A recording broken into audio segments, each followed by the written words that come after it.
जहाँ जा रहा हूँ तुम वहाँ आ जाती हो। अपने आप को इतनी इम्पोर्टेंस मत दो। कहने को तो मैं भी कह सकती हूँ कि क्या हो क्या तुम, कि मैं तुम्हारा पीछा करूंगी। दोनों साथ में कितने अच्छे लग रहे हैं ना।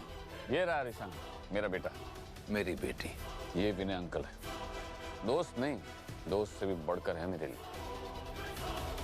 क्या?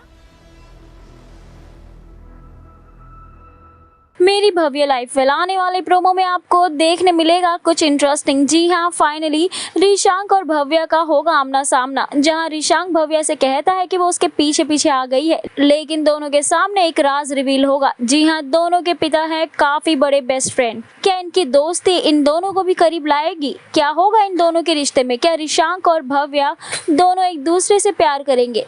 आखिर कैसे बनेगी यह जोड़ी और क्या है इन दोनों की कहानी? जानिए ऐसी और भी लेटेस्ट धमाकेदार अपडेट को टेली चक्कर पर। Do share your thoughts in comment section, hit the bell icon.